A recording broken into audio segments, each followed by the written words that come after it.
What if I told you some of the most fertile soil on this property wasn't bought, but built by chickens?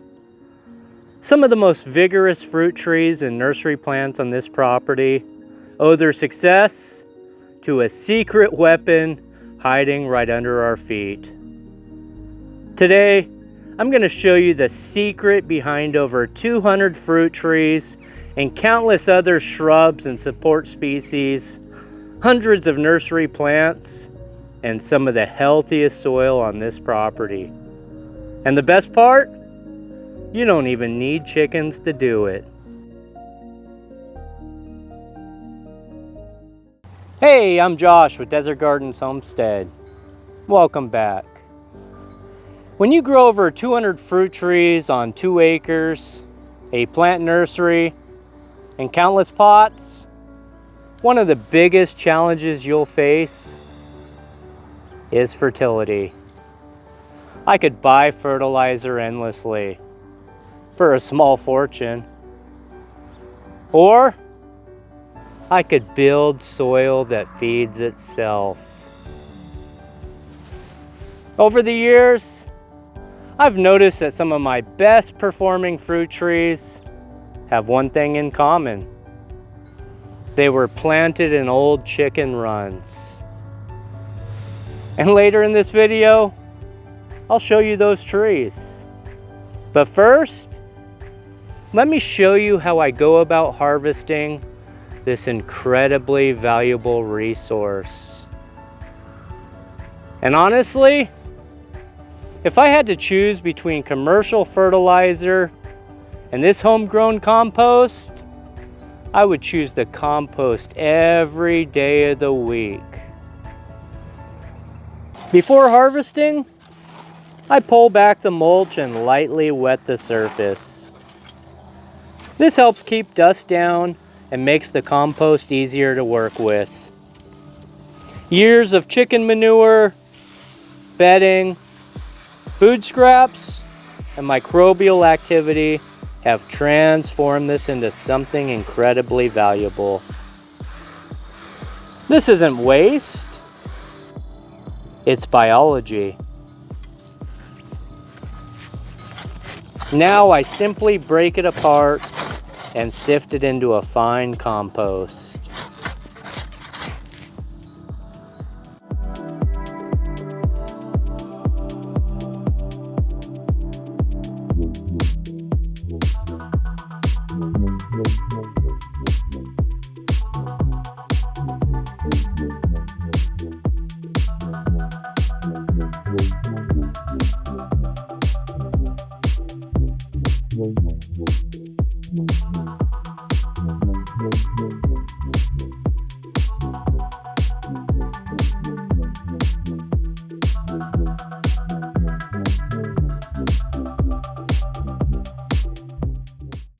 And now that I've got it broken up, I have it in my sifter. You can see traces of old biochar that I have placed in the run. So I will include that as part of the compost. Here's another piece. And there's life in here. I see little roly-polies. And so I'm going to go ahead and begin sifting.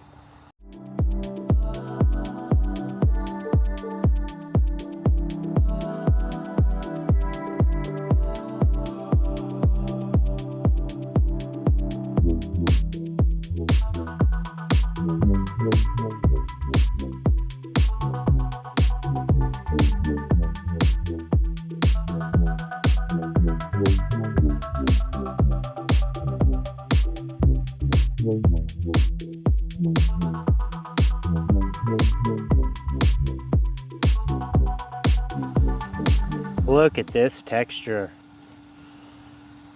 Dark, crumbly, alive, and perhaps my favorite test, the smell test.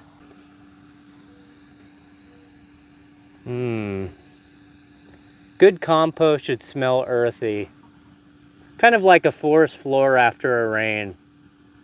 If it smells foul or strongly of ammonia, probably isn't fully composted yet. And don't tell the chickens. But this may be the most valuable thing they produce. Eggs are great, but this may be their real superpower. This handful of compost is more alive than people realize. Billions of bacteria, fungi stretching through the soil, tiny organisms recycling nutrients around the clock. Compost does far more than provide nutrients.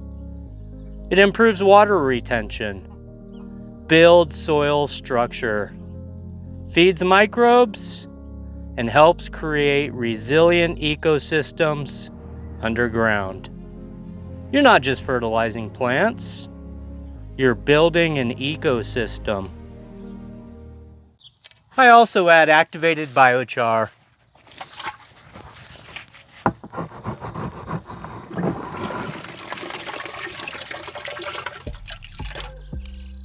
I charge mine using JADAM.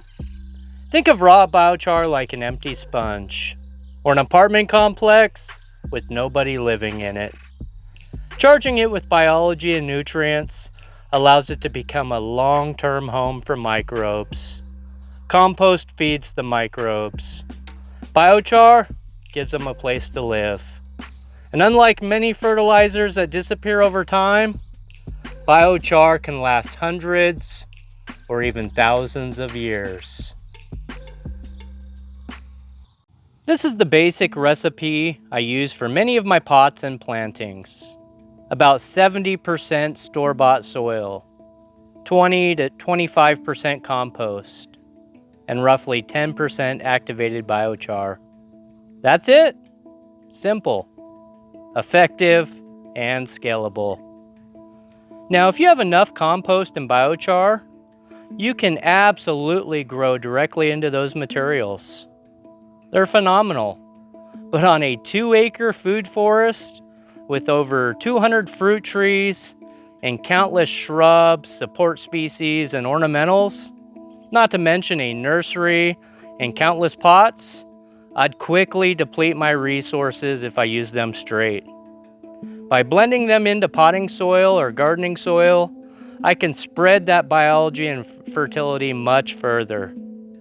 I'm not diluting fertility, I'm multiplying it.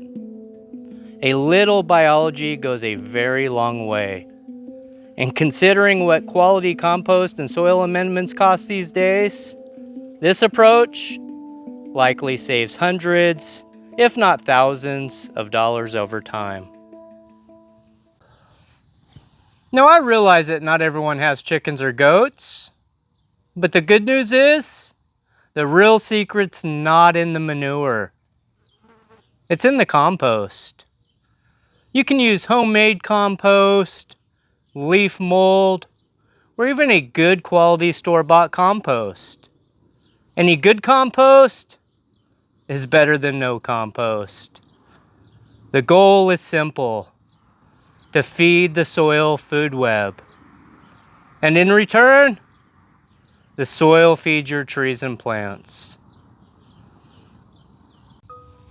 Let me show you the results. Some of the most vigorous trees on this property are growing in current or former chicken runs. Years of accumulated fertility created incredibly rich soil. Some of these trees have been benefiting from that fertility for years. In some cases, the chickens already did the fertilizing long ago, and the trees are still reaping those benefits today. Nearly every nursery plant here also receives some version of this treatment. This little bit of biology goes a very long way. Nature doesn't waste anything. One system's leftovers become another system's abundance. The chickens feed the soil feeds the trees, and the trees feed us. Fertility isn't purchased, it's created. And whether you have animals or not, building living soil may be one of the most powerful things you can do in your garden. Because healthy soil doesn't just grow plants, it grows ecosystems. If you enjoyed the video today and you want more natural farming and food forest content from the low desert, consider subscribing. And until next time, green thumbs, God bless, and I'll catch you in the next one. Take care, everybody.